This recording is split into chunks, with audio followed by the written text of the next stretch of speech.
Hello and welcome everyone to AshaUSA's speaker series. This is our first session in 2023. And as you know, the theme of our series is Take Charge of Your Life. And this month, we are very fortunate to have with us Dr. Niloufar Merchant, who is a clinical psychologist and a counselor and has worked in the field of mental health for about 40 years now. So welcome, Niloufar. Hello, Siley. Thank you for inviting me. It's a real honor and privilege to be here today. Thank you. Yeah, we would love to start by asking you about your background and your journey in the field of mental health. Oh, absolutely. So, Siley, just like your own experience, I originally am from India as well. And so I have a little bit of an interesting background because I was actually born in Yemen, in Aden, and then have my family in India. So while my parents were in India, we were sent to boarding school. My sister and I were sent to a British boarding school in Pune, where most of my extended family is. And so that is a little bit of my background because it says a bit about sort of the upbringing that I had in both sort of the growing up in the Middle East, in India, and then being in a British boarding school. Of course, I did a lot of my studies in India, and I finished a master's in psychology in India, and then decided to come to the US and for further studies. Went on to do a counseling degree in master's and my doctoral program. And it was quite a journey because my interest in mental health, of course, began long before I came to the US because I was doing psychology in India as well. However, when I came to the US and I started to study in this field, I realized that there was a lot of what was being said. It was all very good stuff, but very little was applying to my own cultural background.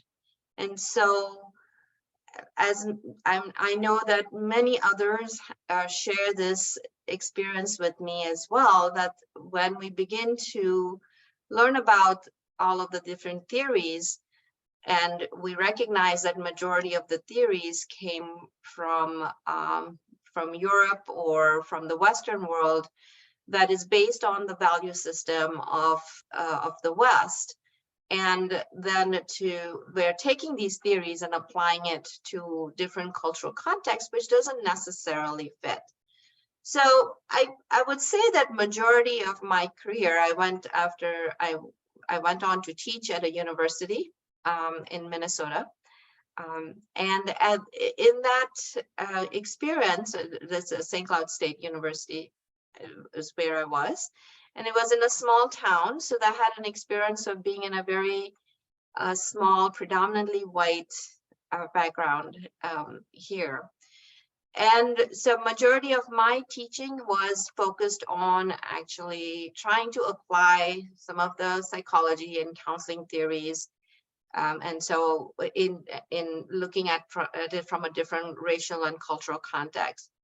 I had an experience in my doctoral program too, which was very intensive experience related to race relations for a year-long program that I was in. So that really influenced how I managed to take the field forward in my own career. So I did a lot of work in multicultural counseling and group work. And then most recently, after having been in the field for teaching for about 28 some years, and now being in the field for over almost 4 decades, I'm now in private practice, and I'm looking at the theories, and many of my clientele are also from different cultural and racial backgrounds. And as I've been applying these theories, I've noticed that even multicultural counseling, the way that we have taught it, where we are applying the theories to different cultural groups, is insufficient. That really there is something more deeper that we have to go. We have to really start to center the experience of people from different cultural, ethnic groups, and all marginalized groups for that matter, whether it is based on your gender or sexual orientation or a level of ability. There are so many different places of intersection that happen as well, right? For all of us. Social status, especially in terms of economic status. I think there's, especially in India, where we come from, there are some differences in terms of class, more so than we identify ourselves in terms of race or, specific racial categories.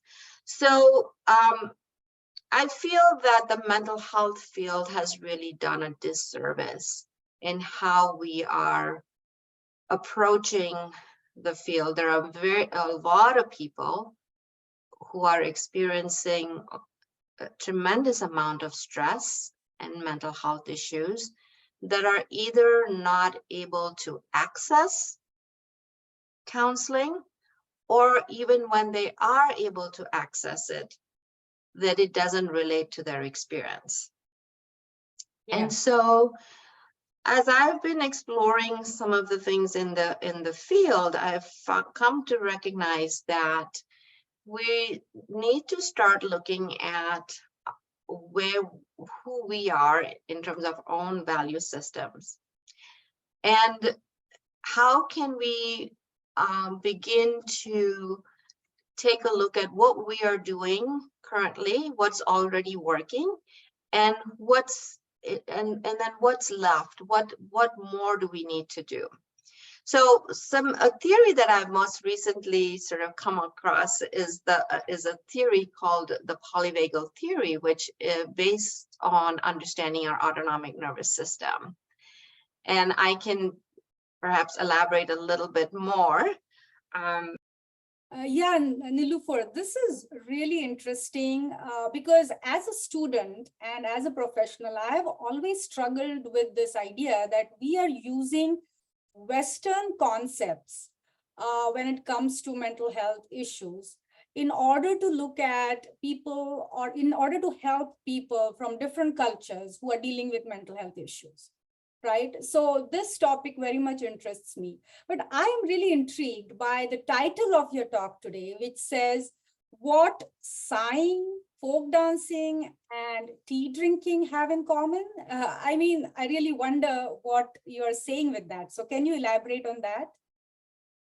Yes, I would be happy to. So it's interesting, isn't it? When we talk about sighing and folk dancing and tea drinking, there's so very different kinds of things, but they do really have something in common. And what they have in common is really, if you want to kind of go deeper, is an understanding what is happening in our autonomic nervous system. So as I mentioned earlier, that one of the theories that I've been really drawn to is called the Polyvagal Theory. And it's a very body-based theory, so something that we are understanding in the field of psychology, especially the field that I work in, which is trauma and complex trauma, is that our body has a lot to do with storing emotions, and we experience things at a body level, so that we can't just really think our ways out of things. We have to really know what's happening in our bodies. And so how can we address it from a mind, body, spirit connection, right? So this polyvagal theory, in just very simple terms, it's really about understanding what is happening in our autonomic nervous system. And it was a theory that was developed by a scientist, Dr. Stephen Porges, and he studied the vagus nerve in his research.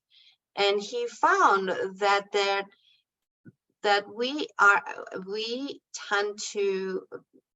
our autonomic nervous system obviously, as most of us know, is it is working to help us survive.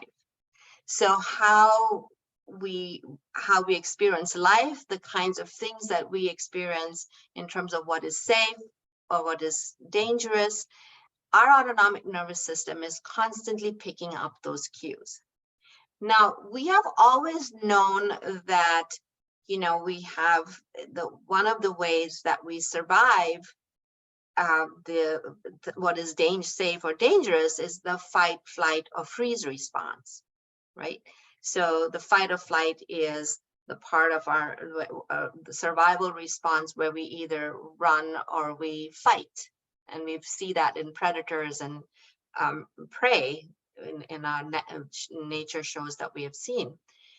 And the freeze response is where we shut down, right? Or we go into this, like a turtle goes underneath their shell, and just things become so overwhelming and in extreme danger, we tend to shut down. Well, what we find out through the vagus nerve, understanding the vagus nerve, is that mammals and human beings have another way of survival. And that came later in the evolutionary process. And that is that we seek safety in our connections with other people. That the kinds of social bonds that we create, in fact, are helping us to keep us safe. And so we seek that. And that we've known, as we know, that we are tribal folks, right? So we gravitate towards other people. And so this process that is, he looked at the vagus nerve, which is one of the longest sort of nerves in our body, and that there are actually, which is the vagus nerve is part of the parasympathetic nervous system. And we've often known as the parasympathetic nervous system as being the rest and digest system, whereas the sympathetic nervous system is the fight or flight system.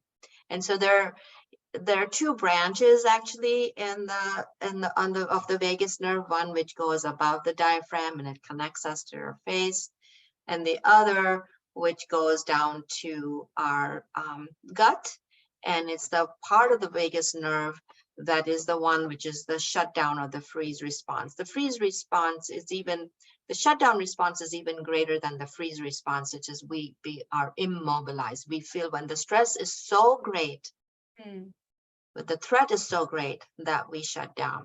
So our nervous system is tuned into the environment. And we're picking up cues of safety and danger. This Dr. Porges calls neuroception. That is, our nervous system is scanning the environment at all times, even without our awareness. This is happening below our awareness level, is to know what is safe or dangerous. So we can walk into a room, for instance, and you may have had this experience, Sally, where you walk into a room and you can immediately pick up the vibes, right? And we've talked about it as the sixth sense or the gut feeling. So this theory tells us that this is all real, right? That we are actually picking up, our nervous system is picking up cues, and it's looking at cues that are happening in terms of internally, externally, and also what's happening between us. So for some people, you might know that as soon as you meet them, you immediately feel drawn to them, right? So what our nervous systems are talking to each other, and they're aligning with each other. And so when we feel that connection with other people, there's a sense of chemistry that we experience. That is actually real. That is where our autonomic nervous system is saying, this person feels safe. This person feels somebody that I feel good with. So, and also the autonomic, yes. Yeah, so this is really, really very interesting. Like recently I have read somewhere that trees actually talk to each other through their roots. Yes. And this feels much like that, though we feel we are in our brains, actually our bodies are without our knowledge, connecting with other bodies and communicating in their own way. So it's interesting. So is that what you mean by like tea drinking, for example, when we sit Ye- together? Can you Yes. talk about that? How are Yes. And so what I want to say is that a lot of these practices, so when we engage, so can I just talk a little bit about the social engagement system? Yeah, sure. So the social engagement system is the top part of the vagus nerve, which is called the ventral vagal system. And this is the part of the system that gives us cues on whether, based on how a person is looking at you, the tone of their voice, the way that they tilt their head, how they listen to you. All of these things are giving us cues. And we know when a person is feeling safe or dangerous. So for instance, if you show that slide of the two women, yes. So just notice that you will notice that there is one face that might look a little bit more safer than another. And think about what it is that is communicating that, right? So the woman in the scarf, for instance, has a softer look in her eyes, and she's smiling, she's got a gentle look on her face. So when you see that face, you immediately feel drawn to that face, right? The other woman that we see, it's a little bit ambiguous actually. So we're not sure, maybe it's a stern face, maybe it's an angry face, maybe it's, but if you notice, there's a lot of tightness in the face. And so thus immediately you can pick up maybe that there is something going on, and you may not necessarily feel drawn to that person. And we don't know the stories around this, but do you see how that social engagement system works? So how we communicate is really important. So let me then talk a little bit about how our cultural practices, for instance, tea drinking you brought up, right?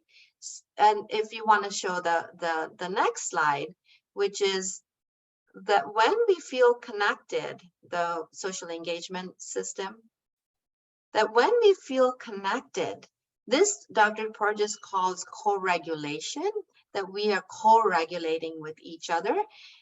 We know that place of sweet, what I call the place of sweet goodness, is that it's a very sweet spot. It's that place where we feel really connected, we feel safe, we feel open-hearted in this space, we feel a lot of love, right? And that relationships actually are very important in the ways that we connect. So tea drinking, I just want to say a little bit about tea drinking, is that when we drink, and especially from the Indian culture, from the South Asian culture, whether it's Indian or Pakistani or any of the cultures, that tea drinking is a big part of our culture. Would you agree, right? Yeah, definitely. Yeah. So we spend so much time, I know back home too in India, as well as over here, that we invite, when somebody comes to our house, we spend a lot of time, greeting them, inviting them. We treat our guests as, we honor our guests. And we spend a lot of time with, can you please stay and have some tea with us? We'll make the tea, enjoy the tea. All of that is part of our social engagement system. And we don't necessarily think about it as that way because it's become so much part of our daily practice or something that is a done thing.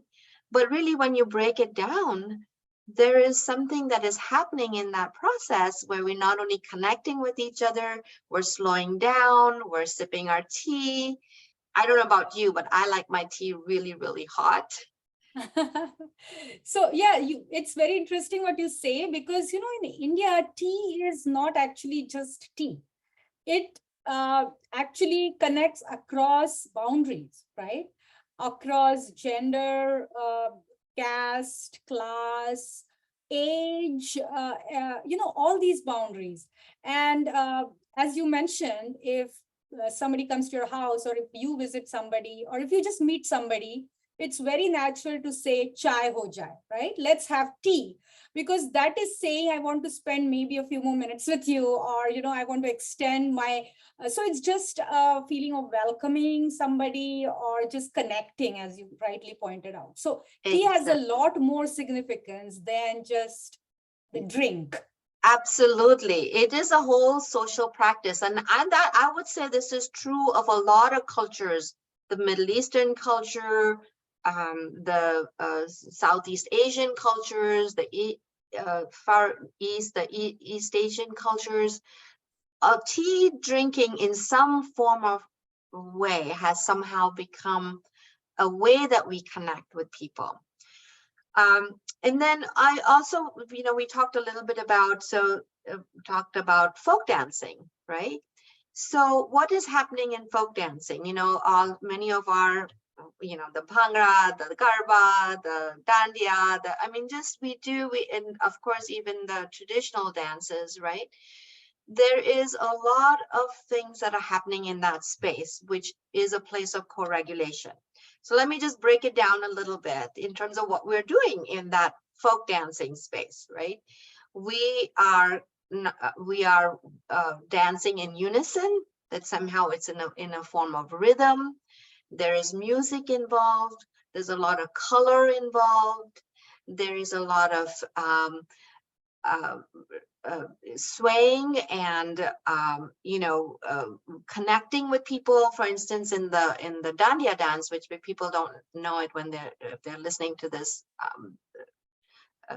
this recording, that the dandiya dancing is called the stick dance, where we actually connect with we're running in circles or as pairs and connecting with the sticks, right?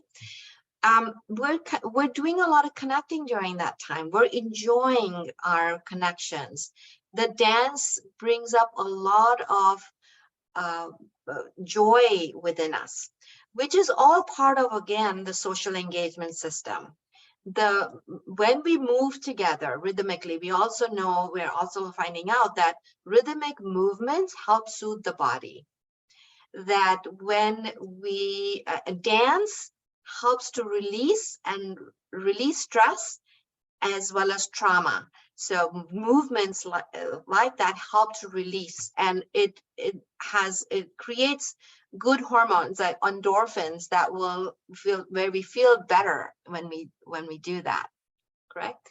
Yeah. So, and then the music and the drums, all of those things that are part of folk dancing or any of our other cultural practice. For instance, in India, for instance, drumming is a big part of our celebrations, that we bring in the drums when we celebrate, right? On the streets, the dancing on the streets, all of that. This is a joy we bring. There's a feeling of upliftment in the space.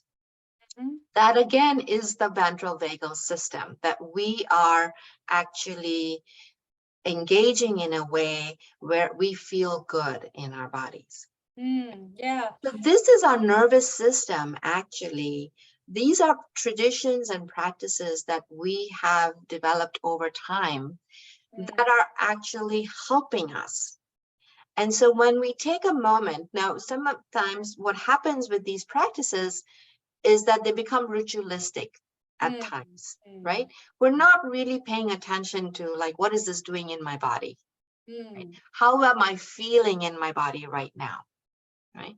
So this gives us a chance to connect. This is where Western science becomes a bridge to our ancient practices and ancient wisdom, where now understanding what's happening in our nervous system is helping us to understand what we have been doing for centuries together, right?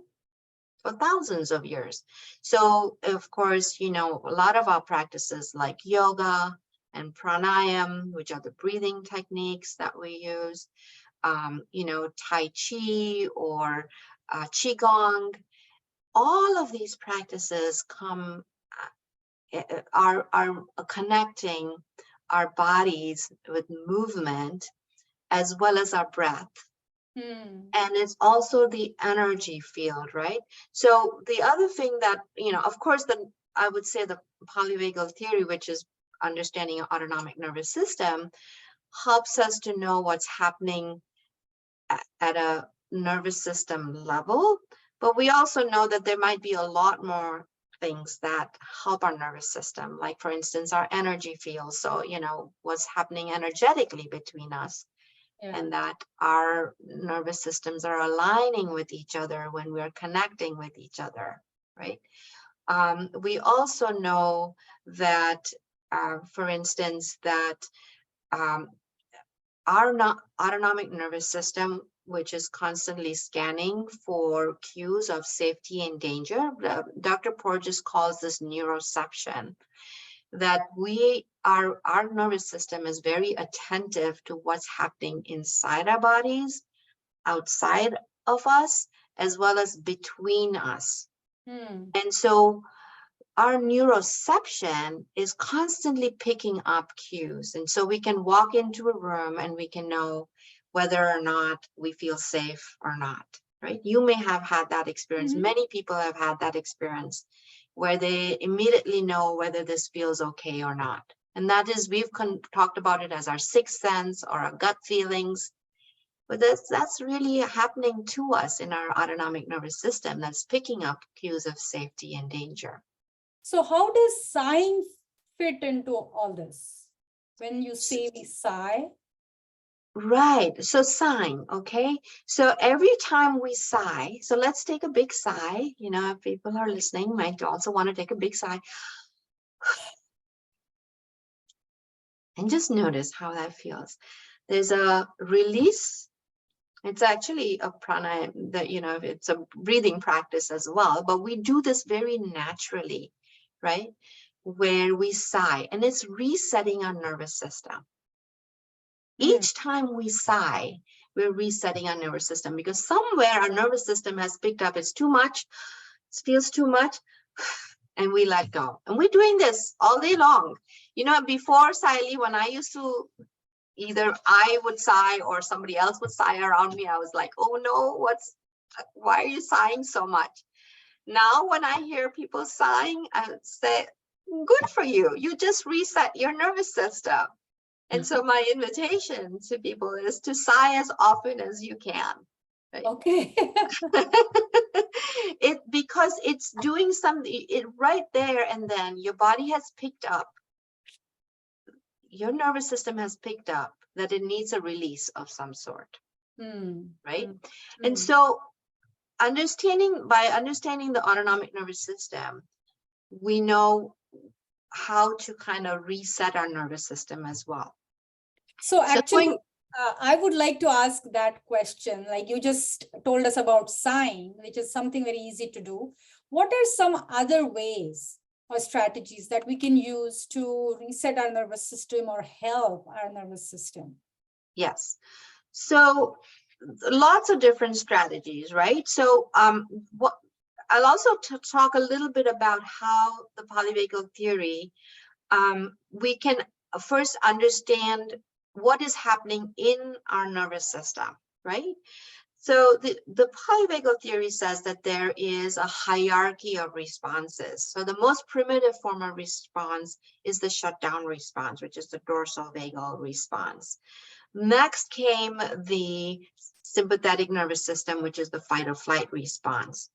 And then the ventral vagal, which is the social engagement system, is the system that where we connect with people, right? So another theorist and a writer, researcher, clinician, her name is Deb Dana, who has worked closely with Dr. Porges, and she has taken some of these concepts that Dr. Porges identified and applied it to the clinical counseling field. And what she says is that we can think about it as a ladder, right? And so when we understand, if we can understand where we are in our autonomic nervous system, if we can find a way to map our nervous system, that we would know how to shift out of our nervous system, right? So if you're feeling, and we're going up and down, so if you think about it as a ladder with the dorsal vagal being the shutdown being the bottom of the ladder, the sympathetic or the fight or flight being the middle of the ladder, and if we think about the top of the ladder sort of being the ventral vagal safe and the social place, that if we find ourselves in the immobilized place, which oftentimes we are going up and down this ladder all through the all day long, right? We wake up in the morning, sometimes we're so tired, we're just so like, oh, I don't want to go to work, I just want to go inside my covers. I'm gonna just be sort of like, no, I don't want to move, I don't want to get out. Then we might think, okay, no, maybe I do need to get up, I need to go mobilize a little bit, I'll go get my cup of tea or my coffee. I gravitate, right? We can try to move up the ladder, and then maybe we can say, okay, now I feel good. I feel, what are some things that I need to do today? And then maybe I drink my tea and I'm sipping my tea and I feel good, right? So we've gone up that ladder. And then sometimes we might go down the ladder. So when we no longer feel safe or connected with people, we go down the ladder. We feel angry or anxious we go into, let's say we're going to work and we're caught in traffic and we're getting late. We're again already immobilized sympathetic nervous system. So before I go into the practices, I think it's helpful for us to know where we are in our autonomic nervous system, right? So when we find ourselves that kind of like our nervous system is revved up, this is sort of the sympathetic, we're feeling anxious, we're feeling stressed out, we're feeling agitated. How can we reset our nervous system? So sighing was one of the ways that we said that we could reset our nervous system, right? So we say, okay, how can we go touch the top of the ladder place a little bit? So maybe I need to just take a few deep breaths. And I'm resetting my nervous system right there, right? If you want to show that slide around the different practices that we can do. So how can we self-regulate? So in the place of the top of the ladder place, which is the social engagement system, we also feel regulated in this place, that we feel like we can we feel safe, we feel calm, we feel connected. Sometimes when we're working or we're doing certain things and we find ourselves to be like in the flow, like we are so absorbed in our work, we don't recognize how time has gone by. We're in that ventral system. When we're really curious, we want to learn things, so we're in the ventral system. So when we find ourselves sort of feeling like we need to reset ourselves, maybe we want to take some deep breaths. We want to take long exhales. Every time we breathe out, we are actually engaging the parasympathetic nervous system. And the longer the breaths, the more calmer we can get, right? Sighing, I just talked about it, slowing down, savoring our food. So another cultural way that we connect, and we do a lot of connecting around that, is through food, right, Sally? Yeah. Now, when we food, it becomes like, I don't know about you, but anytime where I am calling my family, back home, or I'm talking to anybody, they want to know what I ate that day. Like that is part Yes. of our conversation. What did you cook and what did you eat? Did you eat? What did you eat? What did you cook? Oh, tell me about that recipe. Like food is such a huge part of our culture. Especially, sorry to just especially in collectivist cultures. Everything is around food, whether it's when you're sad, you're expected to eat. When you are celebrating and joyful, you're expected to eat. And not only eat, but feed others too, right?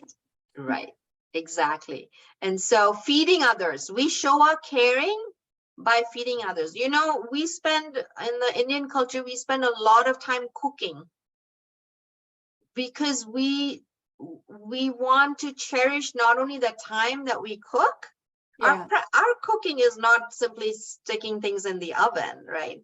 we have to fold in all of our spices, and slowly the onions and the spices and all the things that we add, in layered ways. And sometimes it's an all day long process. So our process of even cooking, serving the food, and then savoring the food is all part of resetting the nervous system. What I would say in our fast, because our world has become very, very fast these days, we want to think about how can we slow things down? How can I sip my tea? How can I stroll instead of walking fast? How can I bring back napping? Napping is such a big part of our culture. And unfortunately, and I think this is happening in India as well, that because the way that the lifestyles are right now, people are not getting a chance to nap. What we're finding out is that the research that is showing that when we can nap for at least 20 minutes or half an hour during the day, it actually is strengthening our nervous system and the neural pathways to help us sleep better at night. So napping is a great way to reset. Like singing, drumming, music, singing and music, drumming is a very big part of our culture. We are doing that all the time. We know in Bollywood films and all of the films that if you don't have a song and dance, there's not complete. The movie is not complete. So also the exercising, of course, we know that it gets us to feel good. Anytime you can bring in exercise or movement, if you're in the dorsal sort of space, you're sort of moving back up by exercising, going back up into the ventral. Being in nature. I have one more question. So in doing all this, whether it's slowing down, whether it's actually getting together and cooking with your family or with your kids, humming, singing, dancing, exercise, all these activities, that is why we always enjoy them more when we are doing them with others than in isolation, right? Like, let's say exercise, for example, even if it's just a walk, if you're doing it with a friend or a group of friends, it's more enjoyable and you're likely to walk longer and get more benefits out of it rather than when you're alone. Like for me, I always see that if I'm walking alone, it's like 10 minutes and I think that's enough. But if I'm with a friend, I can go for an hour and still feel I have not walked enough. I agree with you, Sighing. I think especially for those of us in collectivistic cultures and communal cultures, we like to be with people. There are times we might want to be alone and we want some quiet time, but in general, being with people, especially with people you feel safe with. So that is a key part. When you are with people that you feel comfortable with, when you feel safe with, your nervous system relaxes. You feel good. You feel, you're walking, you're talking, you're relating, you're connecting. You're absolutely right. Exercise, I know studies are showing that, when you do yoga, for instance, with a group of people, that there's energy that is created in that space, right? And meditation. So with the very traditional meditation, includes a sangha, which means that you are with people when you meditate. That helps us to not only feel the connection with other people, but it also gives us a sense of community in that process of meditating. You're absolutely right. So essentially what we're doing through all of these practices is that we are self-regulating and co-regulating. And a very interesting study was done, Sighing. It's a Harvard study, which is been going on for almost 3 generations and 3 decades, for about 75 years. It's a long-term study, and the researchers, they tracked the lives. Of course, this is based in the US, and but they took a group of people, and it was based on tracking the lives of 724 men, And they took two groups of men. One group was students at Harvard, and another group were actually from low-income communities. So they started and they tracked these people over time to see what is it that they wanted to see what helped people to be happy and healthy. And this study showed that the relationships with people, when we have good relationships with people, out of all the things that they studied, because it is a very in-depth study. It's an ongoing study where they're taking, biomarkers in terms of checking all of their physical health and the physiological sort of numbers, etc., for the body. And they're looking at the relationships and just the health, the physical health, the mental health. Out of all of these things, they found that what the people who were the happiest and the healthiest were the people who had good relationships.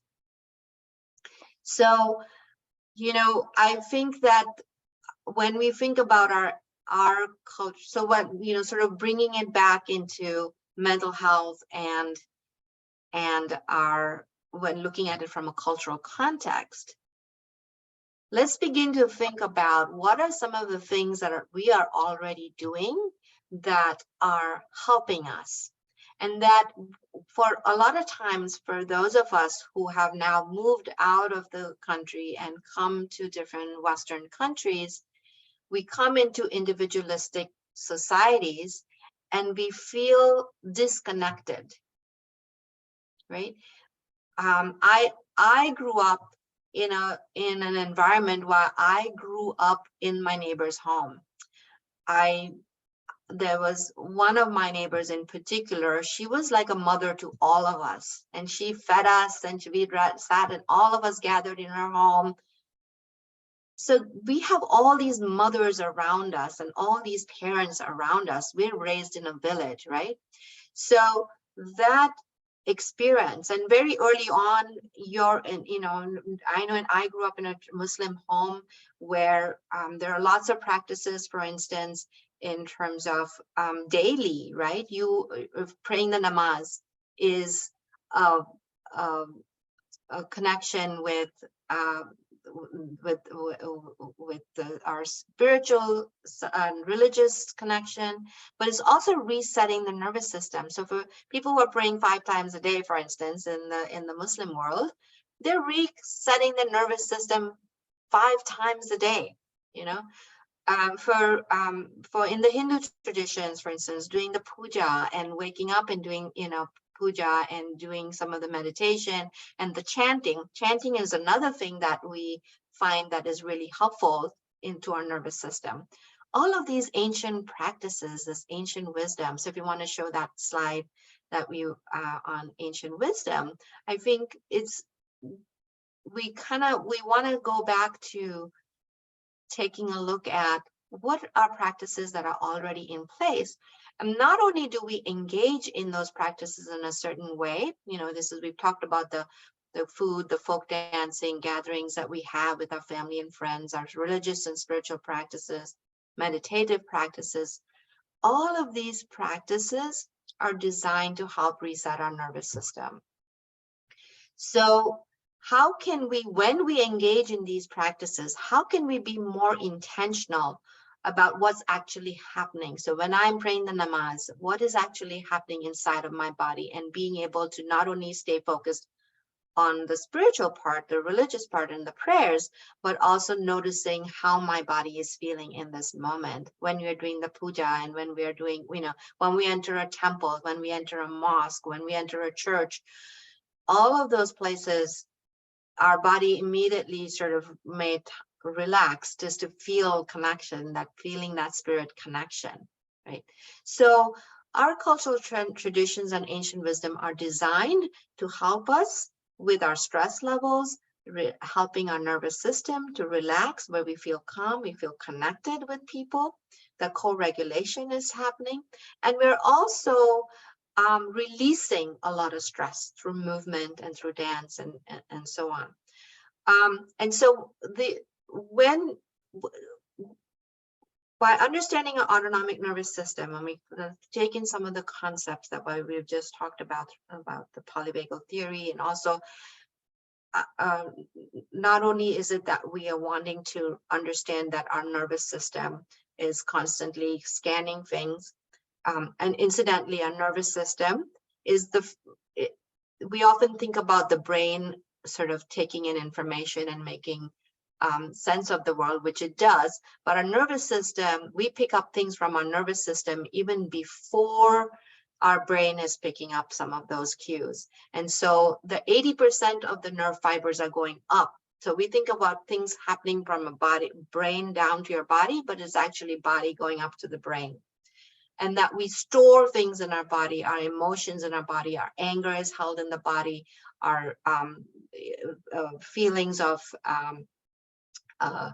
sadness are held in the body, stress is held in the body. You know, how can we feel that connection? And so how can we understand what's happening, which is we call, the term that we use is interception. That is, how can we understand, pay attention to our body sensations? So co-regulating helps us to be in community with people. It's not only self-care that we are engaging in, but we're engaging in community care. So how can we be more intentional in the ways that we're connecting with people, providing those safe spaces? You know, I know, for instance, AshaUSA is doing exactly that, right? Is creating a safe space for people to connect. Mm-hmm. That is helping. Yeah, sorry, I really find this very important because we talked about culture, we talked about religion, we talked about traditions, but there are many people who might not follow a certain religion or might not be familiar with certain traditions. So what it comes down to is that co-regulation is about caring for each other, right? Whether you are volunteering or whether you are doing some sort of community work, I think that is a great opportunity to reset your nervous system by connecting with others and getting that same benefit that you would get by, doing those other things that you just mentioned. I really agree with you. I think that social connection and that working with things in community, and I would invite people to really notice their nervous systems when they're in people. Those small gestures of welcoming people into the community, there are people who are new in the community who don't know other people, and just that one or two or many people that reach out to them and warmly welcome them into the community, immediately you have created some safety for that person. The ways that we care for people, in the Western world, because things are, we tend to value autonomy and individualism, which I would say that there are some, they're not all cons. I mean, I think individualism helps us too, because especially for women, for instance, as a woman, I have benefited from some of that, because I don't want to glorify and romanticize communal cultures either, because there can be a lot of harm in those spaces as well. There can be a lot of control, there can be a lot of autocracy in that, and a lot of our cultures are very patriarchal. So, there's not everything that we do feels safe or is in connection, right? But the fundamental need for belonging. So what do we need? We need to belong. We need to feel safe. We need to feel like we belong. And something that I think from a cultural standpoint, which we often may not get talked about, but is that we want to be respected. We want to be treated with dignity. All of these things our nervous system is seeking, that connection. And our practices, many of our practices are based on respect, based on dignity. based on, and even though some of the relationships might be hierarchical, which is we do, our elders, we respect our elders, we bow to our elders, we are very attentive to people who are older to us, and making sure that even the language that we use is not, we change the words when we talk about our elders. And that's a feel good place for everybody involved, right? So I would say, think about the things that make you feel good.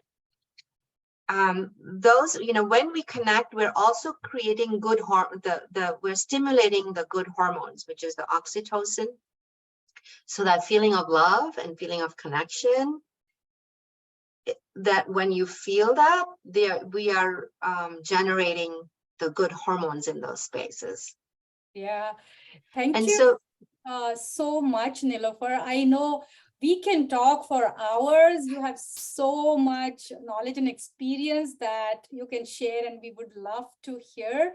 But today, I think we have run out of time, so we are going to stop here. But I want to thank you from the bottom of my heart, because this is one of those topics that is very close to my heart as well, because we always talk about mental health in terms of mental illnesses and what people can do. But these are some of the things that if people understand, they can just do it on a daily basis and experience a huge amount of change in the way they feel, in their well-being. I want to say that personally, I've experienced that as a part of my family, when I touch the feet of my elders, which I've been doing since I was a young girl, whether it's my grandparents, uncles, aunts, or parents, I definitely experience that resetting of nervous system where you feel blessed, you feel loved. At the same time, when I give hugs to my American friends here, just as a way of saying hello and how are you, and expressing that same level of affection, I get that same feeling. So this is something that anybody can do, irrespective of where they are, or what group they belong to, because I think what you just described for us is universal. So thank you very much, and we look forward to talking to you again. Thank you, Sighing.